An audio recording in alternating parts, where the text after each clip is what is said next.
स्वागत है आप सभी दोस्तों का एक बार हमारे YouTube channel education for dream में। जी हाँ दोस्तों, आज की हमारी जो लेक्चर नंबर 5th है और जो हमारा डिवीज़न रूल चल रहा था नंबर सिस्टम के अंदर, आज हम 5th क्लास है उसकी आज उसके बारे में हम डिस्कस करेंगे। आज की वीडियो में हम डिविजिबल रूल है जो 3 और 9 का, किस तरीके से कोई संख्या 9 से कब डिवाइड होती है, 3 से कब डिवाइड होती है, वो आज हम एक सिंपल वे में आपको बताने वाले हैं। तो देखिएगा, सबसे पहले हम बात करें कि जो 3 का जो डिविजिबिलिटी रूल है, कोई संख्या 3 से तब भाग होगी जब किसी संख्या का जो सम है, सम मतलब योग है, किसी संख्या का योग 3 से भाग हो। ठीक है, 3 से भाग हो कि मतलब जो नंबर्स दिया हुआ है, अगर हम उसके डिजिट्स को सम करें, उन संख्याओं को जोड़ेंगे, अगर वो 3 से भाग हो जाता है तो हम समझेंगे वो 3 से भाग होने वाली संख्या है। जैसा कि हमारे पास मान लीजिए ये कोई संख्या है 5, 6, 7, 9। ठीक है, तो हमें क्या करना है, इस संख्या के जो अंक हैं उनको जोड़ेंगे। जैसे 5 + 0 5 और 6 11 और आपके कितने हो जाएंगे 18 और ये आपका 27 9। तो अब हम देखें कि जो 27 है वो 3 से तो डिवाइडेड हो जाता है। तो सिंपली कहने का मतलब ये है कि अगर आपको 3 से कोई संख्या देखनी है तो आप उन संख्या के अंकों को आपस में जोड़िएगा। अगर वो 3 से उनका जो सम आता है, योग आता है, अगर वो 3 से भाग होता है तो ये संख्या प्रॉपर उस 3 से भाग होने वाली है। ठीक है, मान लीजिए कोई और संख्या लेके चलते हैं 3 5 7 3 और 5, ये वाली संख्या है। तो अगर हम देखें कि ये संख्या 3 से भाग होगी या नहीं होगी, तो हम क्या करेंगे, इसके अंकों को जोड़ेंगे। तो 3 और 6 9 हो गया, 9 और 5 कितना हो गया आपका 14 और ये कितने हो गए 18 और 2 20 और 5 25। अब देखिएगा, अगर हम यहाँ पे 25 है वो 3 से तो भाग नहीं होता, तो ये वाली संख्या 3 से डिवाइडेड नहीं हो सकती। ठीक है, तो इस तरीके से एक हमें ध्यान रखना है कि जो संख्या है वो 3 से कब भाग होगी, अगर उसके अंकों का योग 3 से मल्टीपल में आ रहा है, 3 से भाग हो रहा है, तो वो संख्या 3 से भाग होगी। बात करें हम जो 9 से कौन सी संख्या भाग होगी, कि जो संख्या सेम रूल इस 9 के भी लिए यही है कि जो 9 से डिवाइड वही संख्या होंगी अगर उनकी जो संख्या है उनका जो सम है वो 9 से डिवाइडेड होता है। जैसे यहाँ पे हम ये दो संख्या जोड़ी हैं तो यहाँ पे 27 आया था, अगर उनका सम 9 से डिवाइडेड होता है तो ये संख्या 9 से डिवाइडेड होगी। जैसे यहाँ पे देखें 27 है वो 9 से डिवाइडेड हो जाता है, भाग हो जाता है। तो इसी तरह से ये संख्या 3 से भी डिवाइडेड होगी और 9 से भी डिवाइडेड होगी।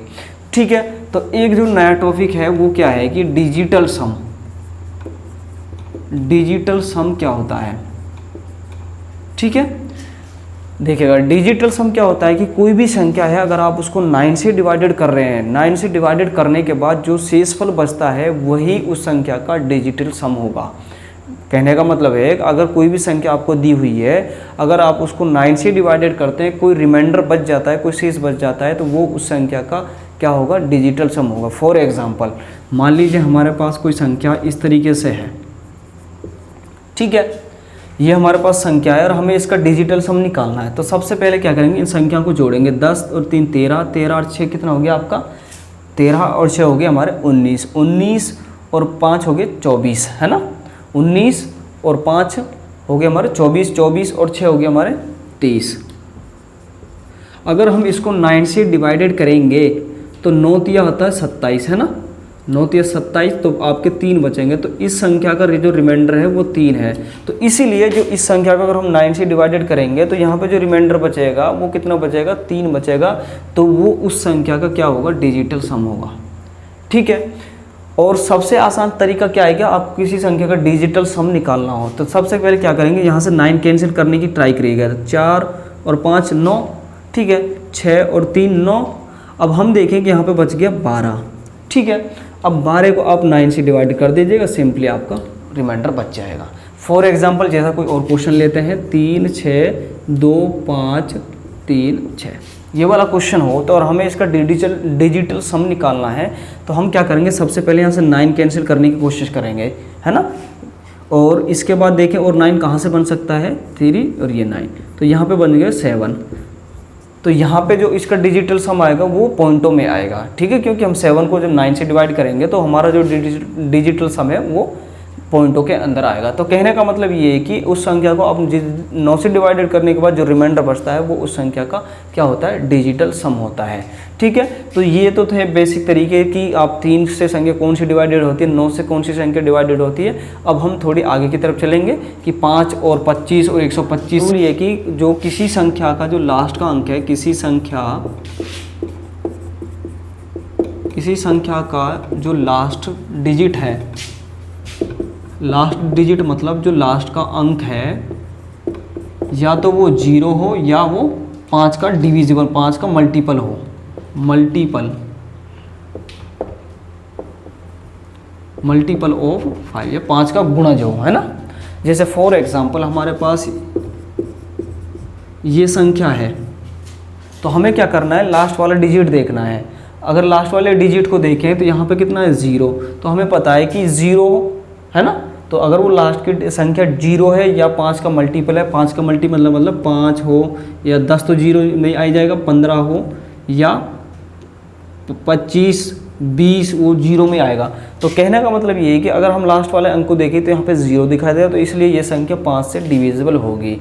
तो अब बात करें हम कि जो 25 से कौन सी संख्या डिवाइडेड हो, 25 का क्या रूल है। तो हमें ध्यान रखना है कि कोई भी संख्या 25 से जब डिवाइडेड होगी, उस संख्या का जो लास्ट के 2 डिजिट हैं, किसी संख्या के जो लास्ट के 2 डिजिट्स होंगे, किसी संख्या के लास्ट 2 डिजिट्स, अगर किसी संख्या के दो लास्ट का जो अंक है अगर वो 25 से डिवाइडेड हो जाता है तो वो पूरी संख्या 25 से डिवाइडेड होगी। फॉर एग्जांपल हम ये वाला क्वेश्चन, तो हमें क्या करना है, इस वाले क्वेश्चन को अब हम पूरी संख्या को डिवाइडेड करने के बजाय हम लास्ट के जो 2 अंक होंगे उन पे हम सिंपली फोकस करेंगे और देखेंगे कि ये दोनों संख्याएं हैं जो 25 से डिवाइडेड हो रही है, तो ये पूरी संख्या 25 से डिवाइडेड होगी। तो हमें ध्यान रखना है कि किसी संख्या के लास्ट के 2 डिजिट्स अगर 25 से डिवाइडेड होते हैं तो वो संख्या है वो पूरी संख्या 25 से नॉर्मल डिवाइडेड होगी। ठीक है, ये हमें ध्यान रखना है। अब बात करें हम जो 125 का रूल क्या है। 125 के लिए रूल ये है कि किसी संख्या के जो लास्ट के 3 अंक हैं, किसी संख्या के लास्ट 3 डिजिट्स मतलब लास्ट के जो 3 अंक हैं अगर वो 125 से डिवाइडेड होते हैं तो नॉर्मली वो संख्या 125 से पूरी डिवाइडेड होगी। तो ये तो था 5 का रूल, 25 का रूल, 125 का रूल। अब चलते हैं हम जो 6 का रूल क्या होता है। तो सबसे पहले कि 6 के लिए कोई प्रॉपर रूल नहीं है, बट हमें एक सिंपली एक रूल ये बनाया है कि अगर कोई संख्या 6 से कब डिवाइडेड होगी। मान लीजिए 6 के हम फैक्टर करते हैं, 2 और 3 आते हैं, है ना। और इस तरह से हमें फैक्टर किए कि तो ये दोनों जो नंबर्स हैं ये कोप्राइम नंबर से अभाज्य संख्या है, मतलब इनके बीच में जो डिफरेंस है वो 1 का है ना। और ये दोनों संख्या सेल्फ मतलब खुद से डिवाइडेड होने वाली संख्या है, तो उनको बोलते हैं कोप्राइम मतलब से अभाज्य संख्या है। तो अगर कोई संख्या 6 से रूल ये बना है कि अगर कोई संख्या 2 से डिवाइडेड है और 3 से भी भाग हो रही है और 2 से भाग हो रही है तो वो संख्या 6 से भी डिवाइडेड होगी। नॉर्मल सी बात है, जैसे मान लीजिए 18 है तो ये संख्या 2 से भी डिवाइडेड होगी और हमारी ये 3 से भी डिवाइडेड होगी। ठीक है, मान लीजिए 27 है, भाई ये 2 से तो डिवाइडेड नहीं होगी पर 3 से तो होगी। बट ये ध्यान रखना है कि वो संख्या 2 से डिवाइडेड होगी और 3 से होगी तो वो संख्या 6 से भी डिवाइडेड होगी। अन्यथा अगर वो संख्या 3 से डिवाइडेड हो रही है और 2 से नहीं हो पा रही है तो इसका मतलब नहीं कि वो 6 से भी डिवाइडेड होगी। ठीक है, हमें ये ध्यान रखना है कि कोई संख्या 2 से भी और 3 से डिवाइडेड हो रही है तो वो संख्या 9 से भी डिवाइडेड होगी। जैसे मान लीजिए 36 है, ठीक है, तो इसको हम देखें कि 2 से भी तो ये डिवाइडेड होते हैं 18 बार, और हम बात करें 3 से तो ये 12 बार भी डिवाइडेड हो जाती है। तो इसका मतलब ये संख्या 2 से भी डिवाइडेड होगी। आप कोई सी भी संख्या नहीं लिख सकते हैं, जैसे मान लीजिए हमने लिया 48 तो ये तो 2 से भी डिवाइडेड हो जाती है और 3 से भी डिवाइडेड होती है। ठीक है, तो 6 का जो रूल है कि कोई संख्या तब डिवाइड होगी अगर वो संख्या 2 या 3 से डिवाइडेड होगी तो वो संख्या 6 से नॉर्मल डिवाइडेड होगी। तो इस तरीके से हमें ये ध्यान रखना है। तो अब चलते हैं हम थोड़ी आगे की तरफ। 7 और 11 और 13 इन तीनों का एक ही रूल है कि किस तरीके से कोई संख्या 7 से 11 से 13 से कैसे पहचान पाएंगे वो संख्या 7 से डिवाइडेड होगी 11 से डिवाइडेड होगी। तो देखिएगा, मान लीजिए हमारे पास ये क्वेश्चन है 5, 9, 20। ठीक है, तो हम क्या करेंगे, 7, 11 और 13 का रूल ये है कि सबसे पहला आप 3 का पेयर बनाइएगा। किसका? 3 संख्याओं का एक पेयर बनाना है, ठीक है। और उन 3 संख्याओं का एक पेयर बना लेकर फिर हमें उनके बीच में डिफरेंस निकालना है। देखिएगा, तो यहाँ पर हम 2 जीरो लगा सकते हैं ताकि इनका पेयर बन जाए। तो अब क्या करना है, हमें 922 में से आपको 5 घटा देना है। तो अब हम जब 922 में से 5 घटाएंगे तो हमारा कितना बचेगा, 917 बचेगा। 12 में से 5 जाएंगे तो 7, यहाँ पे 1 बचेगा, तो यहाँ पे 917 बचेगा। तो हम देखें कि यहाँ पर जो डिफरेंस आया वो 917 का आया है। अब हमें चेक करना है कि जो 917 अगर 7 से डिवाइडेड है तो ये संख्या 7 से डिवाइडेड होगी। तो अब बात करें हम 63, 91, 7 एकम 7, ये 7 से भी डिवाइडेड होगी। बात करें हम 11 की, 11 से 11 8 88 3, तो 11 से डिवाइडेड नहीं होगी। तो बात करें हम 917 की, ये क्या 11 से डिवाइडेड होगी? नहीं होगी, ठीक है। 7 से तो ये डिवाइडेड होगी, 11 से नहीं हो पा रही है। बात करें हम 63, 91, 7 बच गए, तो ये संख्या जो 917 है वो 13 से भी डिवाइडेड नहीं होगी, केवल ये संख्या 7 से ही डिवाइडेड होगी। तो हमें सिंपली क्या ध्यान रखना है कि अगर 7, 11 और 13 का सिंपली रूल ये है कि कोई भी संख्या आपको दी हुई है तो आप क्या करोगे, 3 संख्याओं का एक पेयर बनाओगे, जिस तरह से मैंने आपको यहाँ पे बताया है, और उन पेयरों को आपस में घटा दोगे, ठीक है। तो ये वाला पेयर इसमें से घटा देंगे तो हमारा 917 बचेगा। जो हमारा डिफरेंस निकल के आएगा उसको हम चेक करेंगे कि ये 7 से डिवाइडेड है, 11 से डिवाइडेड है, 13 से डिवाइडेड है। अगर वो डिफरेंस 7 से डिवाइडेड हो जाता है, 7 से भाग हो जाता है, तो वो संख्या 7 से भाग होगी। अगर वो 7 से नहीं हो तो 11 से चेक करेंगे, फिर 13 से चेक करेंगे। तो चलिएगा एक क्वेश्चन और लेते हैं ताकि आपका ये डाउट क्लियर हो जाए। देख लीजिए, जैसे माना 6, 4, 8, 9, ठीक है, ये क्वेश्चन है। सबसे पहले क्या करना, आप 3 संख्याओं का एक पेयर बनाना है और हमें यहाँ पे 2 जीरो लगाने ताकि ये भी एक कंप्लीट पेयर बन जाए। तो हमें क्या करना है, 489 में से आपको 6 माइनस कर देना है, तो 483 बचेगा। अब हमें 483 को चेक करना है कि 7 से भाग होगा या नहीं होगा। 7 छिंग 42 है ना, 7 छिंग 42, 7 7 49, तो 7 छिंग 42 आपका कितना बचेगा, यहाँ पे 6 बचेगा, 7 9 63, तो ये संख्या 7 से डिवाइडेड होगी। बात करें हम 11 की, 11 8 11 चौक 44 है ना, तो 4 बचेगा, 43 भाग नहीं हो, तो ये संख्या 11 से भी डिवाइडेड नहीं होगी। और बात करें हम 13 दूनी 26, 13 39, 13 तिया 39 है ना, तो यहाँ पे कितने बचेंगे, हमारे 9 बचेंगे। तो ये हमारी संख्या है वो 13 से भी डिवाइडेड नहीं होगी, ये केवल 7 से डिवाइडेड होगी। सिंपली हमें यही ध्यान रखना है कि इन दोनों संख्याओं के बीच में जो डिफरेंस होगा वो अगर वो 7 से डिवाइडेड है तो वो संख्या 7 से होगी, 11 से डिवाइडेड है तो 11 से होगी, और अगर वो डिफरेंस 13 से डिवाइडेड है तो वो संख्या 13 से भी डिवाइडेड, ठीक है। इस तरह का क्वेश्चन हमारे पास आ जाए, इसमें क्या ये चेक करना है कि पहले हम पेयर बनाएंगे। सिंपली बना लिया, यहाँ पे हमारा पेयर बन गया, और यहाँ पे ये पेयर के अलावा रहेगा तो इसको हम सिंपली इस तरह पेयर बना लेंगे, ठीक है। अब यहाँ पे 2 पोजीशन बनेंगे, फर्स्ट, सेकंड एंड थर्ड, है ना। पेयर की तो 3 पोजीशन बनी। अब इस वाले क्वेश्चन को हम किस तरह चेक करेंगे कि ये संख्या 7 से 11 से 13 से डिवाइडेड होगी या नहीं होगी। वो तो सिंपली 2 पेयर बन पा रहे थे, यहाँ पे 3 पेयर बने, तो इनको किस तरह करना है। तो इनको क्या करना है, सिंपली जो ओड प्लेसेस पे जो पेयर्स हैं उनको आपस में क्या करना है, सिंपली जोड़ना है। तो जो ओड प्लेसेस पे तो यही तो है ना, तो इनको जब जोड़ेंगे तो 647 प्लस के 6, तो कितना बचेगा, बनेगा हमारा 5 7 6 13 और 653 बन गया, ठीक है। तो हमें क्या करना है, 891 में से आपको 653 क्या करना है, सब्ट्रैक्ट करना है, ठीक है। तो देखिएगा 11 में से हम 3 घटाएंगे तो कितना बचेगा, 8 यहाँ पे बचेगा, 8 यहाँ पे 3 और यहाँ पे 2। अब ये चेक करना है कि जो 238 है ये 7 से डिवाइडेड होगा या नहीं होगा।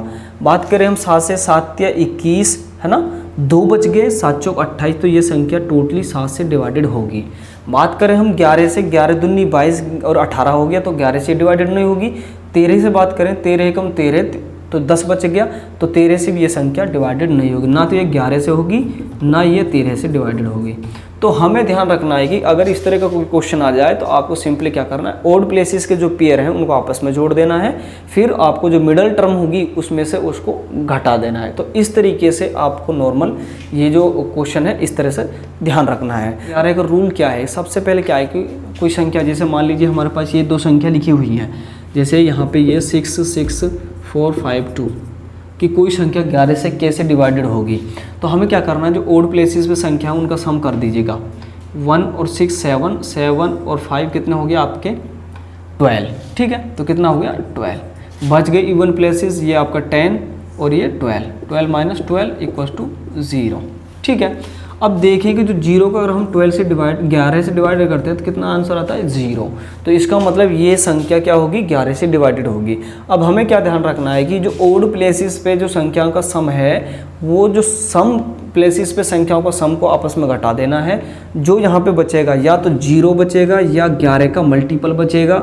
जैसे 11 का मल्टीपल कितना है, 22 है, 33 है, 44 है। इनमें से जो डिफरेंस बचेगा, तो अगर इनमें से वो डिफरेंस बचता है तो हम समझेंगे कि वो संख्या 11 से डिवाइडेड होगी।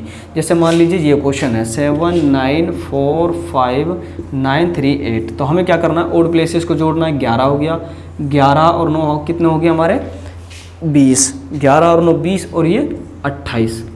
ठीक है, अब जो इवन प्लेसेस पे हैं 9 और 5 14, 14 और 3 हो गया हमारा 17। तो आपको 17 इसमें से घटा देंगे तो 11 बचेगा। 11 को हम जब 11 से डिवाइडेड करेंगे तो 1 टाइम्स जाएगा। तो इस तरीके से हम जो 11 जो रूल है, स्पेशल रूल है 11 का, वो हमें ये ध्यान रखना है। तो आई होप आपको ये सारे रूल समझ में आए होंगे। तो इंशाल्लाह हम अगली वीडियो में आपके साथ फिर मिलेंगे। तो आज के लिए इतना ही। थैंक यू, धन्यवाद।